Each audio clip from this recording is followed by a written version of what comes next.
Trinity, thank you so much for that lovely, generous introduction. I've learned so much from you in working with you for the past year and a half. You inspire me daily to be bold, and so thank you, I appreciate you. So as I was writing these remarks, I had a hard time deciding where to start. All I kept thinking about were the people and the moments that really led me to where I am in my life today. In taking this time to reflect, it really just brought me back to the beginning and what took me to the College of Charleston.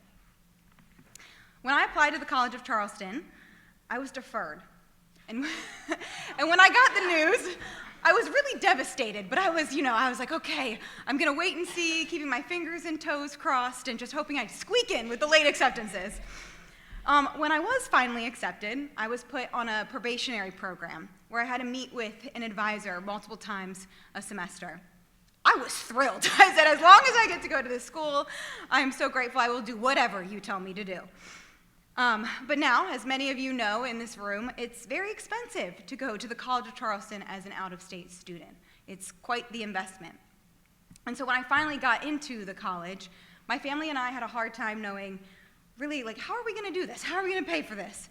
So I pulled out all of the loans that they would let an 18-year-old pull out, and getting a Parent Plus loan proved to be quite difficult. Until one woman, my grandmother, agreed to co-sign a loan. Oh, God, I can't even look at you, Dad. Co-sign a loan with my dad so that I could attend the College of Charleston. 2 years ago, my grandmother passed away. She was a custodian at Winters Mill High School. She was beloved in her high school community, and she was the biggest cheerleader and supporter of her grandchildren. Without her and my parents, what I later found out to be called mission to get Taylor out of small town Hampstead, Maryland, would not be possible. So I have them to thank for standing in front of you all today. In high school, my mom taught me the importance of setting goals and going after them. She taught me to make my very first vision board. And at the time, so much of what I was putting on it felt very distant. Attend the College of Charleston, live in New York City, travel, study abroad. But as moms typically are, she was right. There is power in envisioning what you want to achieve and putting it down somewhere that you can see it every single day. And while your goals may evolve and change over time, it's really quite amazing what you end up achieving, what's on that vision board. Going into my first year of college, I had grand plans to go to law school right after I graduated. So in deciding which degree to get, I was like, what's going to be the best foundation for law school?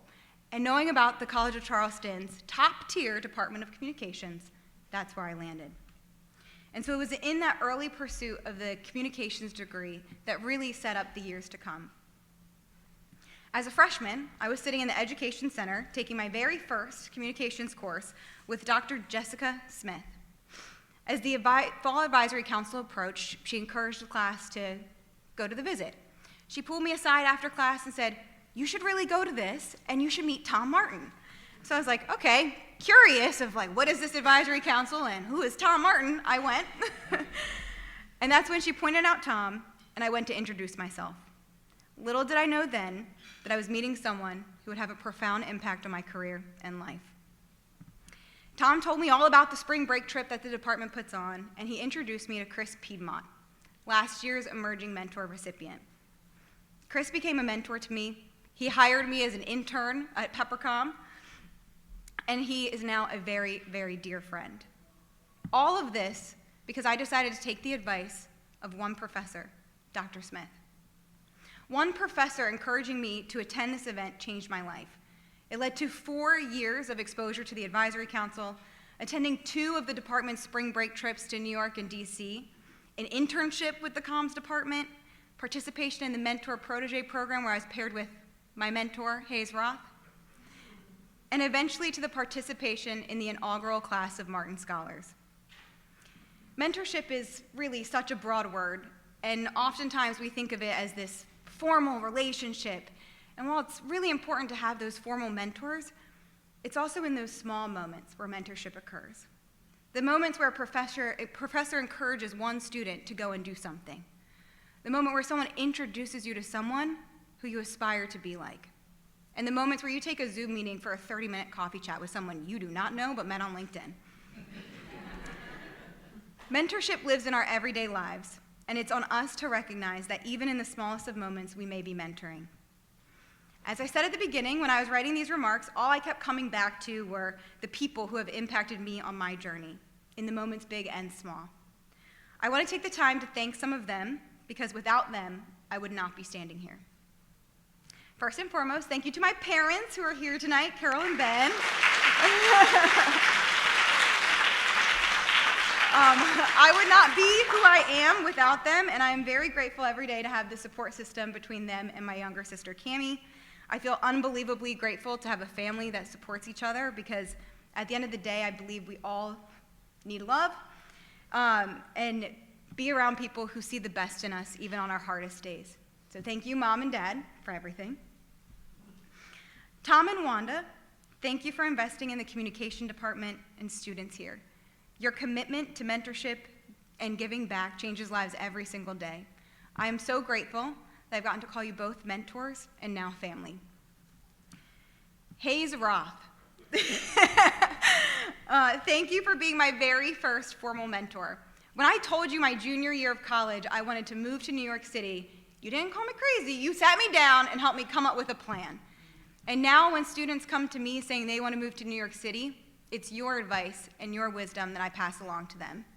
Thank you for teaching me what it means to be a mentor.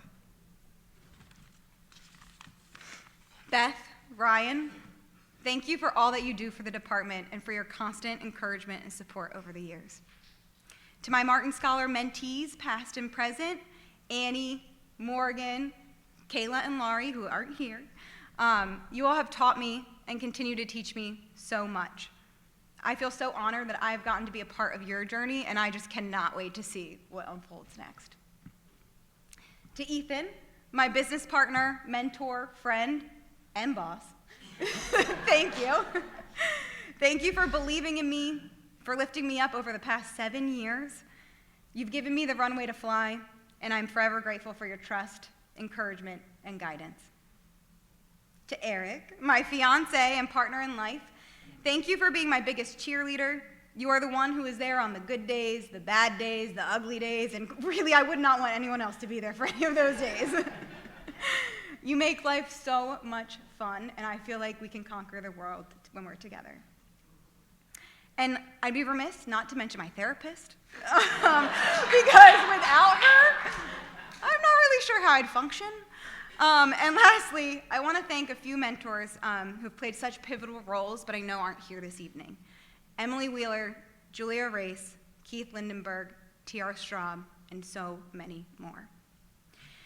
Recently, I was reading a book called Inner Excellence by Jim Murphy. Yes, the one A.J. Brown of the Philadelphia Eagles was reading on the sidelines of a football game. I am a sucker for a good self-help book, and I'm an easy target. So, I was reading the book, and in the book, Jim talks about Maslow's self-actualizers, people who become the best versions of themselves. And in studying these self-actualizers, Maslow learned that to reach their highest goals meant to connect with others, learn from them, and help them. I believe what we achieve is a lot less about us as individuals, but in how we help others. I hope all of us can continue to be mentors, big and small, and remember that one small act can change an entire person's trajectory. Thank you.